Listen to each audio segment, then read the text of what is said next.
Welcome, petpreneur, to the Pet Marketing Unleashed podcast. I'm your host, Michaela Vargas, founder, designer, and educator behind Pet Marketing Unleashed. This podcast is all about growing your pet business without the stress.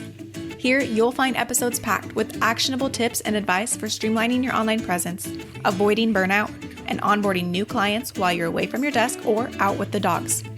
So pop in those earbuds and learn stress-free marketing and website strategies with me while you head out on your next dog walk, pet sitting visit, drive to your next session, or just wherever your pet business takes you next. Let's dive in. Welcome to the very first episode of the Pet Marketing Unleashed podcast. I truly cannot believe that I'm here right now recording a podcast. I never thought I'd be recording a podcast. I'm going to get more into that later, but regardless, I really appreciate you being here. Today's episode, I'm going to introduce myself. I'm going to explain why we're doing a podcast. I'm going to explain what to expect with our podcast. And of course, we'll also get into a few quick wins for your pet business because that's going to be a huge component of this podcast. I want to truly make it tangible and useful to implement things in your business after listening to every single episode. So without further ado, I am Michaela Vargas. I am the founder of Pet Marketing Unleashed. We got started back in 2017 and we have been designing brands and websites ever since. I actually got my start in the pet industry working at a doggy daycare and boarding facility while I was in college. I stopped working there, but when I graduated from college, my previous manager found out I had graduated in business and marketing and asked for some help with their marketing. So I took over their social media and started doing some other things like creating paperwork and things like that. And I realized with their social media, I was pushing people to a not effective website. Like their website, for lack of, being politically correct here, it was not a good website. It was not effective at all. It didn't make sense to push people back to the website when it was not something that we felt confident in. So I asked if I could do their website. They said yes. I did their website, and essentially the rest is history. I fell in love with the design aspects of a website, getting your website to work for you, because obviously working in the pet industry inside, I was working in the resort, but also seeing, the management side of things when I started doing the marketing. It was super overwhelming. There was a lot of that burnout. There's a lot of turnover. There's a lot of issues. And I realized a lot of it was also had to do with systems and things like that. So how can we take design and kind of blend that into systems? How can we get your website to work for you? And that's kind of where our business evolved. So now we have an incredible team of 7 working to build amazing branding, websites, and copy for specifically small pet service businesses. And our work, again, goes far beyond creating a pretty website or a pretty logo. Our goal is to make your online presence and your website work for you, which allows you to save time and helps you bring in the right clients so you can build a stress-free business and life that you love.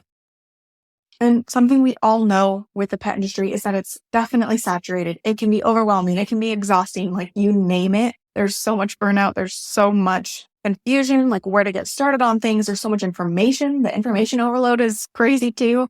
But it also is so dang rewarding to be in the pet industry. And there are so many ways to get your tech and your systems to work for you so you can build that business with less of that craziness. And Pet Marketing Unleashed was born out of that vision to bridge the gap between strategic automated onboarding processes and well-designed websites to help you save time and live the life that you wanted to live since starting the business. So with all that said, why the heck did we start a podcast? Now, before I even get into that, to be completely honest with you and super transparent and vulnerable, I actually consider myself to be a writer, not a speaker. I prefer writing blog posts. I actually really enjoy writing blog posts. I don't particularly love speaking and doing things like that, but I also really truly understand the needs of my community of people like you. You are busy, you're on the go, you're at dog walks, you're going to visits, you're going to sessions, whatever it is that you're doing, you're typically going to clients and things like that. So you don't necessarily have the time to sit down and comb through paragraphs of text and blogs, right? Another effort really to save you time, listening to a podcast while on a dog walk or on the way to a visit can help you essentially double your productivity and learn while you're working. So you don't have to do this when you're home in the evenings, unless you want to, of course. Sometimes I actually really love listening to podcasts and learning at night too. But I thought that podcast was kind of a better way to approach and communicate with you guys without, wasting more of your time. If you want the information, but now you have to comb through blog posts and text and kind of sort through that, this is something you can listen to on the go. So as far as what you should expect for this podcast will cover all sorts of things like marketing strategies, branding insights, website tips, SEO, blogging, burnout, systems, and so much more. We will also have occasional guests on the podcast to share their individual expertise on things that I'm not an expert on, but topics that I know are super relevant and super important to you, things like hiring and finances. The episodes will all be super actionable and practical. We're going to try and keep them as concise as possible because, again, I know you're busy. You want the information and you want to move on with your day. So that's what we're going to do. My focus is to give you action steps that you can use in your business easily. Now, on that note, let's get into some initial quick wins for your pet business. So these are tips that I'm going to get into will be things that we can, of course, expand on in more detail in episodes to come. But I could not leave you on an episode without giving some value. I wanted to just quickly kind of, go get into who we are, what we do, what this podcast will be about. But let's get into some value. Again, these are going to be topics that we're going to expand on more in future episodes.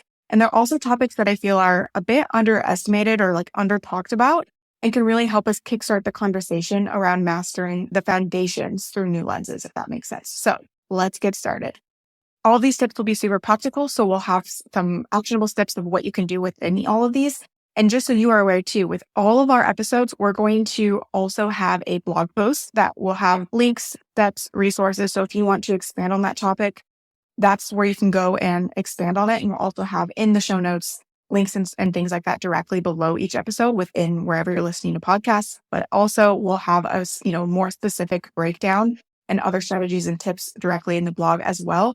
So if you want to come back to this information because you found it helpful, that's where you can go to get the written version of it as well. So let's actually get started here. So tip number 1, you want to clarify your unique selling proposition. Now, this may have been something that you looked at right when you started your business, or maybe you haven't even worked through this yet. But given that the market is so full right now with fellow pet businesses, it's crucial to set yourself apart. So what is a unique selling proposition or USP? It's essentially what makes your service or your offering different or better than the competition. What makes your business different? You want to figure out what sets your business apart. And from there, make sure that it's clear in all of your messaging, including the language that you use, the copy on your website, the colors in your branding, the layout of your website, you name it. Now, the reason I bring this up is because, number 1, the USPs that used to work before no longer work because the market has changed. It's become more competitive. You cannot just say, I'm a professional pet sitter or I'm a positive reinforcement trainer. That's not good enough because there are dozens of others saying the exact same thing unless for some reason you don't have a competitive market at all in your area.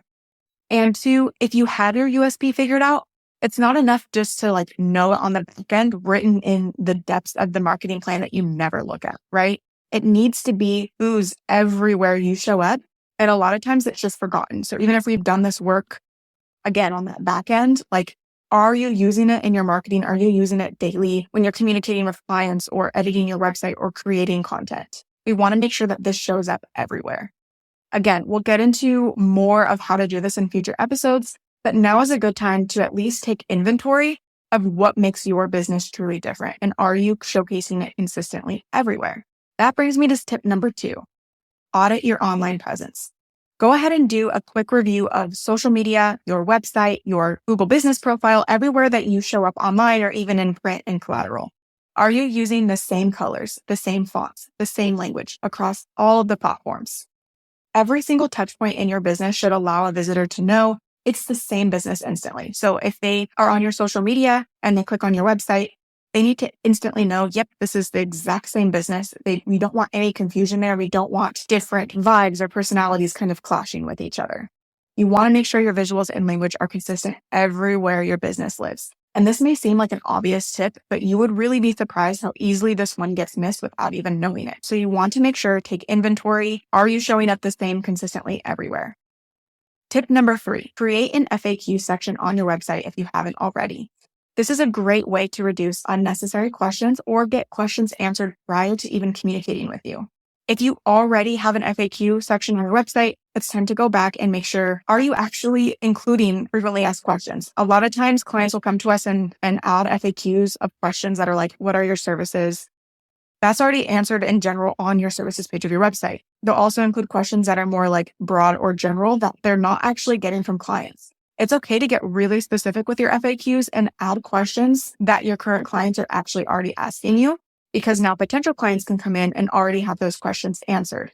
Now, one thing with this, because again, this might be a tip that you're like, yeah, I already have an FAQ section on my website. This isn't helpful. I want to take this step a little bit further, because another big thing that I hear, regardless of whether you have an FAQ page section or not, is that people do not read it, right? You know you have an FAQ section, you know this question is answered on your website, but yet people keep coming to you with that question.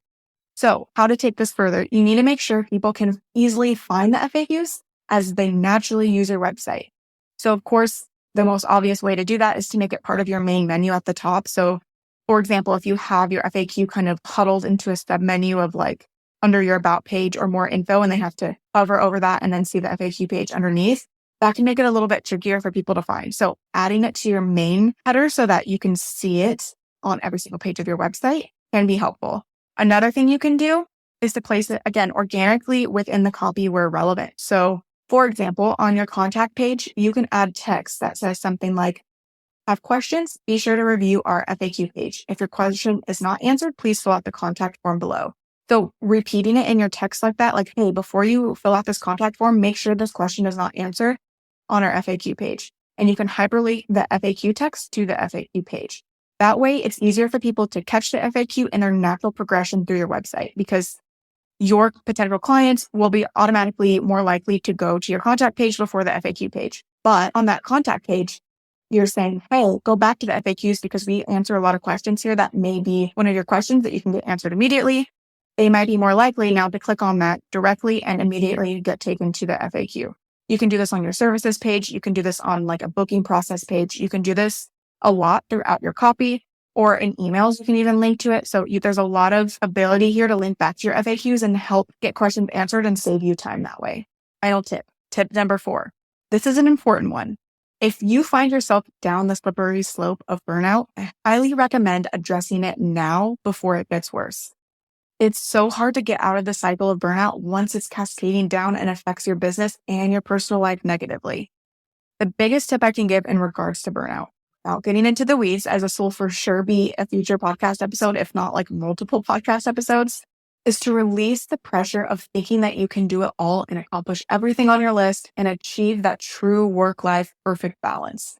It simply just does not exist. There will always be something on the list. There will always be something pulling you one direction or the other. You're a business owner. That's just how it goes, right? And again, we'll be sharing more about burnout in future episodes. But for now, I highly encourage you to download our free burnout solutions guide. You can find it at petmarketingunleashed.com/burnout. The solutions guide gets into the science of burnout, what boundaries you can implement and how to implement them, how to say no in your business, because I know that's a tough one, how to strategize your finances and your from a burnout perspective, how to establish systems of self-care and productivity. It's basically all of the things related to burnout for pet businesses. It's a written guide, but it also has audio files so you can listen on the go, just like this podcast. And again, you can get that at petmarketingunleashed.com/burnout. But this is such an important topic and one that I really hope that people will address. Burnout is such a huge thing for the pet industry right now. And again, addressing it sooner rather than later is such an important thing. And just knowing that like you're never going to, and this is a good thing. I hope that, when I say you're not going to complete your to-do list ever, right? You are a business owner. There's always going to be something on your to-do list. Releasing the pressure and the expectation, because I think a lot of us set those high expectations of like, I need to accomplish everything and then I'll be successful and then I'll feel better and then I won't be stressed and then I won't be working nights. I just need to get through all of these things on my list, right? But then you're adding things to the list over time. Like as you accomplish more tasks, there's more to be done. So releasing the pressure of feeling like you need to accomplish it all and do it perfectly can really, really, really help you in understanding like this is an ever evolving maze of being a business owner. So release that pressure. There are strategies that can help you in terms of boundaries, learning to say no, figuring out your finances, practicing self-care and productivity. Understanding burnout can also bring a lot of awareness and understanding to it and kind of release some of that stress of like, why am I feeling this way? So again, I really encourage you to download that guide. We will have plenty of podcast episodes about burnout because I know it's such a useful topic to cover because it's so rampant around the pet industry. And I've been there myself. Anyways, okay, here are the tips one more time, just kind of as a summary to get started with some practical tips for you. 1, clarify your unique selling proposition, figuring out what makes your business unique and putting it everywhere. 2, Audit your online presence and make sure that you're consistent in all ways on all platforms. 3, create an FAQ section or page on your website and making sure that you're linking to it in natural ways so that your visitors will actually read it. And 4, addressing burnout quickly. We have lots of tips on how to do this logistically in the burnout solutions. But again, a big piece of burnout comes from super high expectations and super high pressure that we set on ourselves as entrepreneurs. So I hope you can release some of that, knowing that there's no such thing as a completed to-do list in business or life, and there's no such thing as perfection. Alrighty, I hope that this first episode was helpful for you and a great way for you to get introduced to this podcast. I truly can't wait for where this podcast will lead. I think there's a lot of fun that's going to come from this. I'm excited to be recording this alongside you guys and that you guys are listening, that you're listening to this right now. Super awesome. Please share our podcast with fellow Pet Biz friends. That will go a long way in supporting us in the beginnings of this podcast. And don't forget to subscribe and stay tuned for more tips, strategies, and insights. This is just the beginning, and I'm looking forward to sharing even more to help make your life easier as a pet business owner. Thanks so much. Thanks for listening to the Pet Marketing Unleashed podcast all the way to the end. You're the best. If you loved what you heard, please share the podcast with your Pet Biz friends. Make sure you subscribe so you don't miss an episode and leave us a 5-star review. We love to hear what you think of the show, and we are so grateful for all the support and love you show by sharing the podcast with others. And don't forget to stop by our website, petmarketingunleashed.com, where you'll find a ton of resources, recommended tools, blogs, templates, courses, and more to help you grow a stress-free and fulfilling pet business. Here's to saving time, ditching the stress, and standing out from the pack. Thanks again so much for listening, and I will be back soon with a new episode. Bye for now.